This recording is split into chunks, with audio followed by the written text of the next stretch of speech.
Halo semuanya, perkenalkan nama saya Rio Syahputra dari 5 KPIA dengan NIM 224 110 10 20 24. Video ini dibuat untuk memenuhi tugas ujian tengah semester mata kuliah Literasi Media.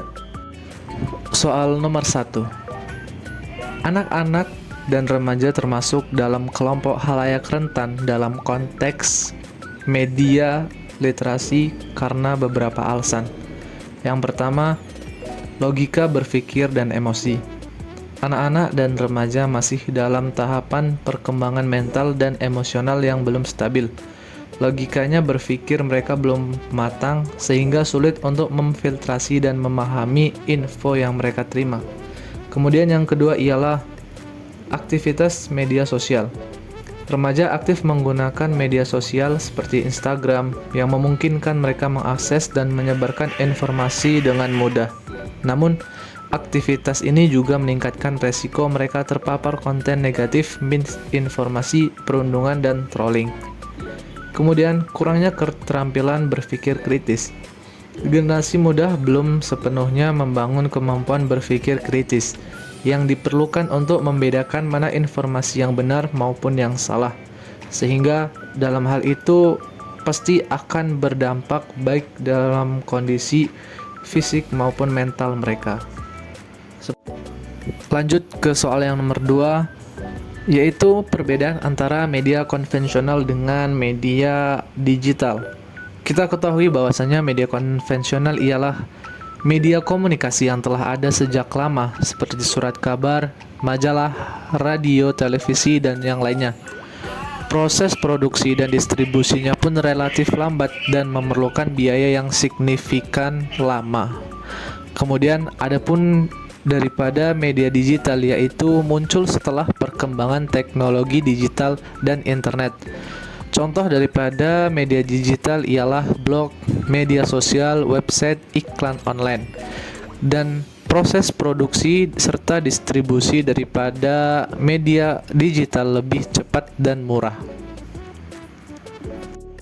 Berdasarkan dari tabel yang tersedia, dapat kita lihat bahwasannya penggunaan media sosial dari media digital itu sangat meningkat pesat dengan berbagai macam alasan masyarakat Indonesia menggunakannya.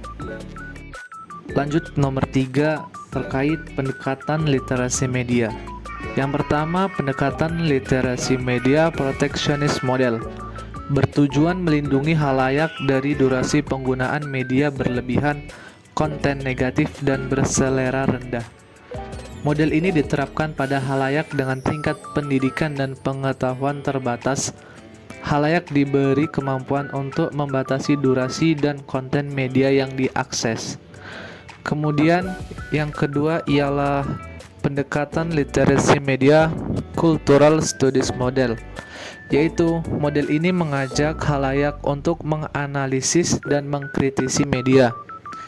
Halayak diberi pengetahuan mengenai pengaruh mikro ataupun konten dan makro terkait lingkungan media.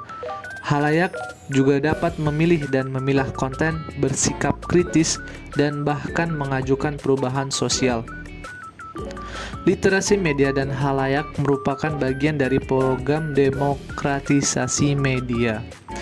Tidak hanya sekedar memilih dan memilah konten media, tetapi juga bersikap terhadap isu-isu di media sehingga demokratisasi dapat berjalan. Nomor selanjutnya yaitu terkait dengan konglomerasi media atau oligopoli media. Oligopoli media berpengaruh terhadap pembentukan opini publik dan demokrasi karena beberapa alasan yang terkait dengan struktur monopoli dan praktiknya dalam media industri. Kontrol informasi. Dalam kondisi oligopoli, hanya beberapa perusahaan yang menguasai sebagian besar sumber informasi, yang artinya opini publik dapat dibuat dan diedit oleh segelintir individu ataupun grup. Dan dapat kita lihat sebagai contoh dari oligopoli ini ialah terkait dengan perusahaan MNC Group yang dipegang oleh Bapak Haritano Sidipjo. Lanjut ke nomor 5. Komodifikasi adalah proses transformasi barang dan jasa termasuk komunikasi dari nilai guna menjadi nilai tukar di pasar. Artinya, sesuatu yang semula dinilai karena fungsinya ataupun nilai guna diubah menjadi sesuatu yang dinilai karena potensi keuntungannya di pasar atau nilai tukar. Berikut adalah jenis-jenis komodifikasi yang penting dalam konteks komunikasi dan media. Yang pertama ada komodifikasi isi ataupun konten, yaitu proses perubahan media pesan dari kumpulan informasi menjadi produk yang dapat dipasarkan. Kemudian ada komodifikasi halayak atau penonton. Proses komodifikasi peran pembaca atau halayak oleh perusahaan media dan pengiklan. Pembaca atau halayak diubah menjadi dari media konsumen menjadi konsumen halayak yang dapat disurvei dan dipasarkan kepada pengiklan. Kemudian yang terakhir dari jenis-jenis komodifikasi ialah komodifikasi tenaga kerja ataupun buruh. Transformasi proses kerja para pekerja komunikasi menjadi komoditi yang dihargai dengan gaji. Keahlian dan jam kerja para pekerja dijadikan komoditas yang bernilai ekonomis.